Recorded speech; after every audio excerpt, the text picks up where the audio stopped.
Soul Family. This is Mimi with Divination by Mimi. Welcome to your January 1st and 2nd full supermoon in Cancer reading. So the full moon is a supermoon. There's actually two full moons this month, which is kind of an unusual thing. So the first one we're kind of focusing on now. It's in the sign of Cancer. Cancer rules the 4th house, and this tends to be about relationships of an intimate nature, love relationships, close friendships, family, things like that, things that have to do with the home. There's some beautiful trines occurring also on this day, and the reason I'm bringing up the second is because a planet that's been retrograde for a very long time goes direct. So let's go over some of the aspects that are occurring. Let me get my aspect here, my ephemeris. Right, January. So we've got the full supermoon at 11 degrees Cancer. 11, the number 11 numerologically is the master number of service. So this could be something that you're doing without the thought of it being service, but in fact it is of service to others. Sometimes if we ask a question, it helps someone because they didn't think of that question, or maybe they didn't want to ask that question themselves. So you help someone else learn, that kind of thing. So it's sort of a direct or indirect helping of others. So let's get into this. There are some other aspects occurring on that day of interest. The moon is in an opposition with Saturn. Saturn having just come home to the 10th house, Capricorn. Mercury is quincunx to Pluto. That's not a huge impact. The moon is also in an opposition with Venus, and Venus would be in Capricorn at this time. I think so. Let me double check that. Yes, Capricorn at 8 degrees. What else is happening on the 1st and the 2nd?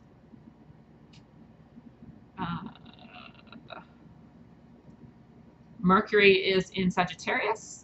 Venus is in Capricorn, Pluto is in Capricorn, Uranus is in Aries retrograde, but on the 1st, that is the last day it will be in retrograde. It will go direct on the 2nd after some time being in a retrograde status in the sign of Aries. And it will be making its way into the Taurus, the 2nd house of Taurus, which has to do with beauty, but it also has to do with value, money, things like that. It's the 2nd house, the stuff that you have. What else is occurring? I think there's a trine. Yes, the moon is trining Neptune. So the moon is kind of a dreamy energy anyway, but it's making a trine to Neptune, which is a very dreamy energy, and that has recently gone direct in the sign of Pisces. So let's see when that happens. That happens at 9:52 p.m. Eastern Standard Time, and it's also making a trine to Mars. There's a lot of planets sort of building up in the sign of Capricorn, in the 10th house. 10th house is about your reputation in the world, but also about business. It's ruled by Saturn, so it's about structure. So your job, perhaps, or businesses in general, or government. Also how you run your life. So Saturn's going to be the one to correct you very quickly. I'll give you an example. I was walking sort of nonchalantly yesterday, not thinking too much, and whew, went sliding on some ice I didn't see. So Saturn reminds you to be careful, to watch everything, because for every action there's an equal and opposite reaction. That's the nature of Saturn, Lord of Karma, etc. So with this aspect occurring at 11 degrees, again, of Cancer, master number of service, the full moon, I mean, the full supermoon in Cancer, it makes this lovely aspect with the sun being in Capricorn at its direct opposite 180 degrees, also at 11 degrees. Then it's making this beautiful trine with Neptune, which is very dreamy. So this is kind of like last month's aspect that was on the 3rd of December that had to do with the Gemini supermoon. But there was this other aspect that involved creativity and sort of a magical vibration where anything can happen, expanded because of a trine with Jupiter.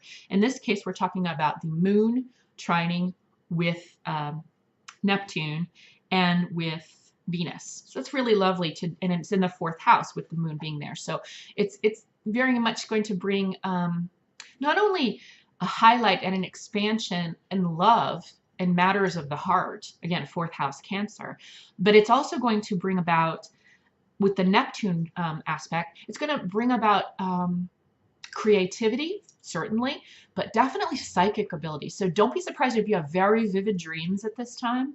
Don't be surprised, again, around the 1st. Don't be surprised if you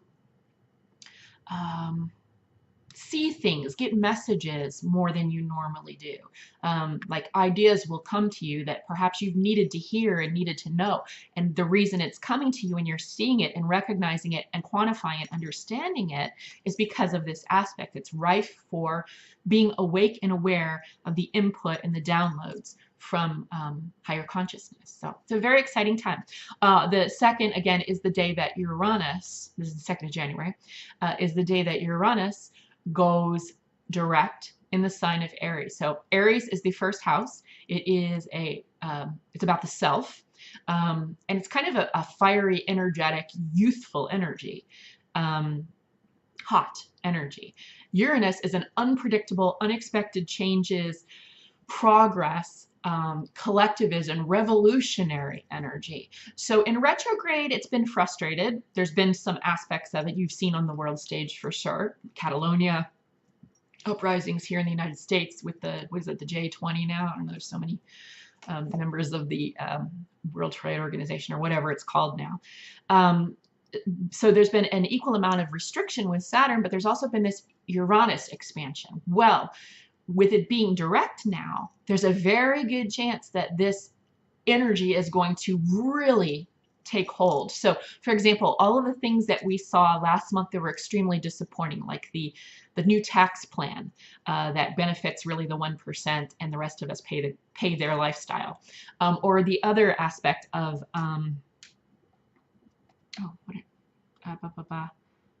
the restriction on immigration, like DACA in the United States here, things like that. And then also the repeal or the removal of net neutrality of Title II. It seems as though everything's been working against us. And there's already been this sort of underbelly of rebellion. Well, Uranus is the rebel. So when it goes direct and it's fed by the fire of Aries, on the 2nd, you're going to see some...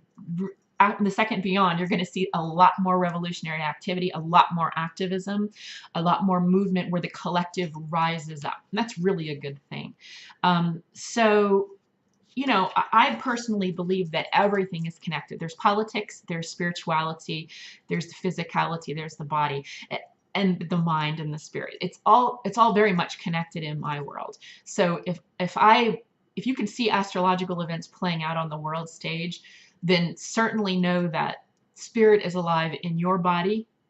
It's not like your spirit and your mind and your body are separate. It's all one. You're kind of God manifest, goddess manifest on this planet. So that said, anything is possible. So the trine with Neptune and the moon and Venus, harmonious, beautiful expansion and understandings of your loved ones and of psychic energy, of realizations and subconscious messages.